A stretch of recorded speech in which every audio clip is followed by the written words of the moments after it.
नमस्कार मैत्रिणींनो, मी रुपाली. माझ्या यूट्यूब चॅनलमध्ये तुम्हा सर्वांचं खूप खूप स्वागत आहे. तर मी आज तुम्हाला मशरूम मसाला रेस्टॉरंट स्टाईल आणि त्याच्याबरोबर लच्छाची रेसिपी दाखवणार आहे. तर चला रेसिपीकडे वळूया. आपण आधी लच्छाची तयारी करून घेऊया मैत्रिणींनो. तर मी हे 2 वाटी गव्हाचं पीठ घेतलेलं आहे आणि त्याच्यात अर्धी वाटी मी मैदा टाकून घेतलेला आहे. कारण शक्यतोवर लच्छा हा मैद्याचाच असतो, पण आपल्याला आपल्या शरीराचं म्हणजे हेल्दी असावं, त्यामुळे मी 2 वाट्या मी याचं घेतलं आहे गव्हाचं पीठ आणि अर्धी वाटीच मैदा घेतलेला आहे. तर यात मी आता 2 चमचे दही टाकून घेणार आहे. 1 चमचा बेकिंग पावडर घेतलेली आहे. तुम्ही बेकिंग सोडा पण वापरू शकता, पण मी बेकिंग पावडर घेतलेली आहे. आणि चवीनुसार मीठ टाकून घेते मैत्रिणींनो. आणि हे आता आपल्याला सगळं मिक्स करून व्यवस्थित गोळा बनवून घ्यायचा आहे.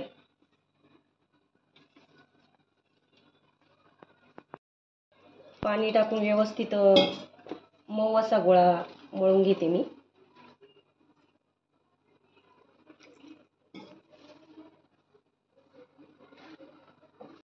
हे बघा मैत्रिणींनो, एकदम मऊ असा गोळा मी मळून घेतलेला आहे.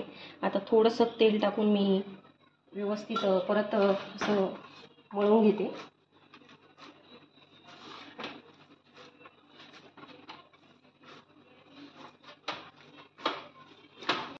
गोळा एकदम छान असा मळून झालेला आहे मैत्रिणींनो. आता अर्ध्या तासासाठी मी हे आता रेस्ट करायला ठेवून देते बाजूला.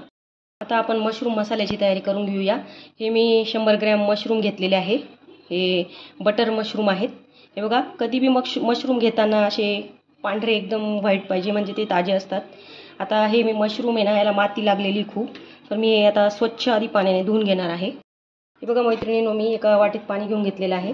त्यात मी मशरूम टाकते आणि व्यवस्थित आपल्याला असं चोळून घ्यायचं आहे. ते एकदम असं आदर हाताने, कारण यांना खूप माती राहते. मी हे चांगले 2 ते 3 पाण्याने स्वच्छ धुवून घेतलेले आहे मैत्रिणींनो. हे बघा, पूर्ण माती निघून गेलेली आहे. आता काढून घेते मी. हे बघा, मी एकदम स्वच्छ धुवून घेतले. आता हे बघा, हा जो दांडा असतो हा थोडासा काढून घ्यायचा आहे आणि या प्रकारे अशी कापून घ्यायची मशरूम. तुम्ही ज्या साईजने तुम्हाला बनवायचे असेल ते साईज कापा. मी थोडी बारीकच करते. बघा मैत्रिणींनो, मी सगळे मशरूम असे बारीक बारीक चिरून घेतलेले आहे. आता मी एका वाटीत काढून घेते. हे बघा, यात मी 2 चमचे दही टाकून घेते. 1 चमचा मी किचन किंग मसाला टाकलेला आहे. अर्धा चमचा मी लाल तिखट टाकलेला आहे आणि अर्धा चमचा हळद. हे सगळं व्यवस्थित मिक्स करून घ्यायचं आहे मैत्रिणींनो. आणि मीठ नाही टाकायचं आहे. जर मीठ टाकलं तर आपले जे मशरूम असतात त्यांना खूपच पाणी सुटतं, त्यामुळे आपल्याला ह्यात मीठ नाही टाकायचं आहे. मैत्रिणींनो, आपलं सगळं मिक्स झालेलं आहे. व्यवस्थित मशरूमला कोटिंग झालेली आहे. आता हे आपण थोडंसं बाजूला ठेवून देऊ. आता ग्रेव्हीसाठी मी इथं लसूण घेतलेले आहे, काजू घेतलेले आहे 10-12, थोडा अद्रक घेतलेला आहे आणि 1 मोठा टमाटा घेतलेला आहे आणि कोथिंबीर आणि हा बारीक चिरून कांदा घेतलेला आहे. आता मी मिक्सरच्या भांड्यात टमाटा, काजू, लसूण आणि अद्रक याची मी बारीक अशी पेस्ट करून घेणार आहे. बघा मैत्रिणींनो, एकदम बारीक अशी मी पेस्ट करून घेतलेली आहे. आणि जो आपण टमाटा घेतला होता मी थोडा कच्चाच घेतला होता. जास्त लाल टमाटा वापरायचा नाही आहे आपल्याला, नाही तर मग भाजी थोडी गोड गोड लागते. त्यामुळे मी थोडासा कच्चाच टमाटा घेतलेला आहे. आता आपण चला फोडणी देऊया. गॅसवर मी कढाई ठेवून घेतलेली आहे. त्यात मी 2 पळ्या तेल ओतून घेतलेलं आहे. मी हे काही खडे मसाले घेतलेले आहे. दालचिनी घेतलेली आहे थोडीशी, 4 काळी मिरी घेतलेली आहे, 2 वेलची घेतलेली आहे, 4 लवंग घेतलेले आहे, 1 छोटा चमचा मी जिरं घेतलेला आहे, 1 तेजपान घेतलेला आहे आणि कसुरी मेथी मी 1 चमचा घेणार आहे. तेल तापलंय माझं. मी त्यात आता जिरं टाकून घेते. जे मी खडे मसाले घेतले होते ते मी टाकून घेते आता.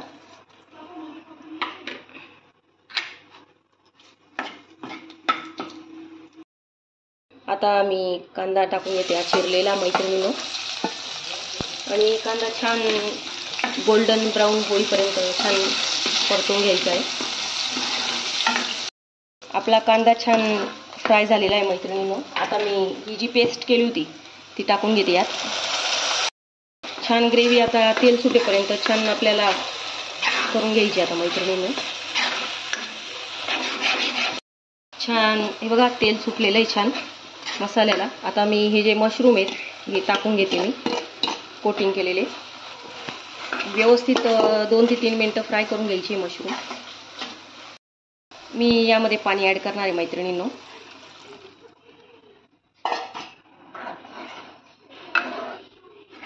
चवीनुसार मीठ टाकून घेते. तर मी थोडीशी कसुरी मेथी टाकून देते चुरून. आणि आपल्याला 10 मिनटं बारीक अशी वाफेवर शिजू द्यायची आहे भाजी, बारीक फ्लेमवर. आपली भाजी होती तोवर आपण लच्छी बनवून घेऊ. हे बघा अर्धा तास झालेला आहे. छान मुरून गेलेली आहे आपली कणिक. आता आपण लच्छी करायला घेऊ. मी थोडंसं तेल टाकून घेतलं पोळपाटवर आणि अजून थोडीशी व्यवस्थित मळून घेते. कारण मी सगळे गोळे करून घेतले मैत्रिणींनो. आणि मी हे बघा गव्हाचं पीठ घेतलंय लावायला. आता आपल्याला लांबसर पोळी लाटून घ्यायची आहे. तुम्ही मैदा पण घेऊ शकतात. मी गव्हाचंच पीठ घेतलेलं आहे. हे बघा पूर्ण अशी गोल व्यवस्थित पोळी लाटून घ्यायची आपल्याला.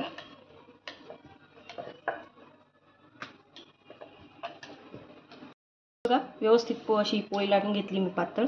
आता त्यावर मी तेल टाकून घेते. तुम्ही बटर पण वापरू शकतात किंवा तूप पण वापरू शकतात. मी तेलाचा वापर करते. आणि याच्यावर थोडंसं पीठ आपल्याला असं भुरभुरायचं आहे. अगदी थोडंसं जे आपल्या लेयर्स येतात ते व्यवस्थित येतील मग. आणि मी त्याच्यावर थोडी कोथिंबीर पण ॲड करते. आणि हे बघा या प्रकारे मी अशी फोल्ड करून घेते व्यवस्थित पूर्ण पोळी.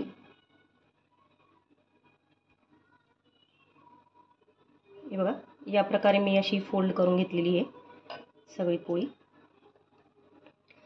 हे बघा हे असं करायचं आपल्याला. हे अगदी आदर प्रेस करायचं आहे. आणि आता खाली पीठ टाकून व्यवस्थित आता लच्छा लाटून घेते. अगदी अद्दरच लाटायचं आहे आपल्याला लच्छा, म्हणजे आपले लेयर्स छान पडतात लच्छाच्या.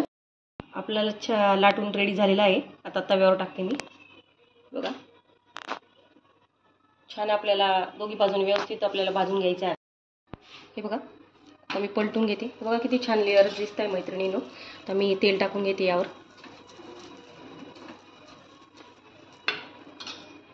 पलटून घेते. इकडून बी आपल्याला तेल लावून घ्यायचं आहे. हे बघा किती छान असे लेयर सुटले. हे बघा किती सुंदर लेयर सुटले. एकदम परफेक्ट असा लच्छा होतो. लच्छा रेडी झालेला आहे मैत्रिणींनो. हे बघा तुम्हाला बघा त्याच्या लेयर दाखवते मी. बघा किती सुंदर लेयर सुटलेले आहे मैत्रिणींनो. एकदम परफेक्ट असा लच्छा झालेला आहे मैत्रिणींनो. 10 मिनटं झालेले आहे आपल्या भाजीला. बघू शकता तुम्ही. बघा मशरूम छान शिजून गेलेले आहेत. आपली मशरूम मसाला रेस्टॉरंट स्टाईल आपली रेसिपी तयार झालेली आहे भाजीची. मैत्रिणींनो मशरूम मसाला आणि लच्छा आपले रेडी झालेले. तर नक्की ट्राय करा माझ्या पद्धतीने ही रेसिपी. माझी व्हिडिओ आवडत असेल तर माझ्या चॅनलला सबस्क्राईब करा, लाईक्स करा, कमेंट करा, मला सपोर्ट करा.